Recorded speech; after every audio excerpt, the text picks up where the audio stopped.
سۆمای چاوان دەستگا خەمخۆرەکەی منداڵانی بێباوەک لە ساڵی 2023دا بە بڕی زیاتر لە 1 ملیارد دینار هاوکاری گەیاندوتە منداڵانی بێباوەک.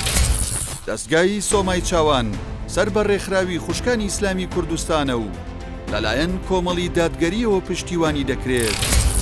ئەو دەستگا خێرخوازیە دەرگای بەڕووی منداڵانی بێباوکدا کردوتەوە و خەم لە دین و ژینیان دەخوات. کار و چالاکیەکانی دەستگای سۆمای چاوان کە تایبەتە بە بێباوکان چەند پایەکی گرنگ لە خۆ دەگرێت، لەوانە پەروەردە و پێگەیاندن، دابینکردنی موچە و پێداویستیە داراییەکان، چارەسەرکردنی گرفتە کۆمەڵایەتیەکان و کردنەوەی خول بۆ سەرپەرشتیارانی منداڵانی بێباوک و پەرەپێدانی تواناکانیان. ئاماری کار و چالاکیەکانی دەستگای سۆمای چاوان: موچەی مانگانە بۆ منداڵانی بێباوک. یەکێک لە کارە ناوازەکانی دەستگای سۆمای چاوان بڕینەوەی موچەی مانگانەیە بۆ منداڵانی بێباوک. بەپێی ئامارەکان تەنها لە ساڵی 2023دا دەستگای سۆمای چاوان موچەی مانگانەی بۆ 1040 منداڵی بێباوک بڕیوەتەوە و بڕی 874 ملیۆن و 17,000 دیناری بەسەریاندا دابەش کردووە. جگە لە موچەی مانگانە دەستگای سۆمای چاوان لە ساڵی 2023دا بە بڕی 125 ملیۆن و 325,000 دینار هاوکاری دارایی دیکەی پێشکەشی منداڵانی بێباوک کردووە.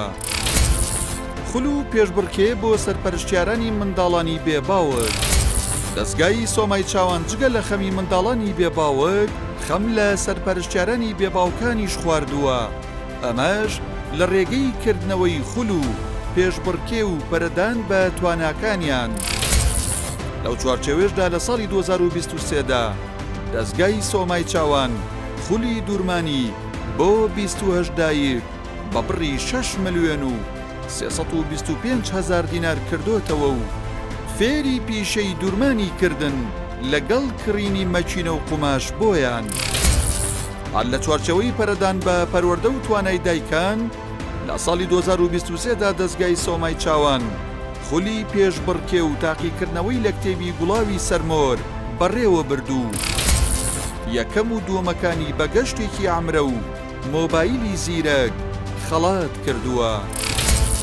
هەروەها 8 خول و کۆڕی پەروەردەی بۆ ژمارەیەکی زۆر لە دایکان کراوەتەوە کە تێیدا وانەکانی چۆنێتی پەروەردە و پەروەردەکردنی تەندروستی لەخۆ گرتووە. دەستگای سۆمای چاوان جگە لە هاوکاری مادی و خولی پەروەردەی لە ساڵی 2023دا چەندین گەشتی زانستی و تەرفیهی بە مەبەستی پێگەیاندن و دڵخۆشکردنی منداڵانی بێباوک بەجێ گەیاندووە. دابشکردنی خۆراک و پێداویستیەکانی ڕۆژانە. هەر لە ساڵی 2023دا دەستگای سۆمای چاوان یەکێکی دیکە لە کارەکانی دابشکردنی خۆراک و پێداویستیەکانی ڕۆژانە بووە بەسەر منداڵانی بێباوک و هەژاردا.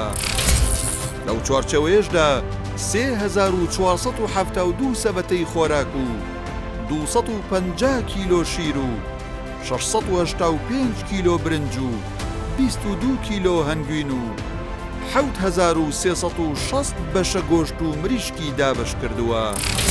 کۆی کار و چالاکیەکانی دەستگای سۆمای چاوان لە ساڵی 2023دا موچەی 1040 منداڵی بێباوک بە بڕی 874 ملیۆن و 17,000 دینار، هاوکاری منداڵی بێباوک بە بڕی 125 ملیۆن و 325,000 دینار، کڕینی یەکخان و 47 ملیۆن و 400,000 دینار، خولی دوورمان بۆ 28 دایک 6 ملیۆن و 325,000 دینار، خەڵات و گەشت و ئێوارەخوان 13 ملیۆن و 87,000 دینار، پێشبڕکێ بۆ 450 دایک 8 ملیۆن و 504,000 دینار، کۆی گشتی کار و چالاکیەکان 1 ملیار و 74 ملیۆن دینار.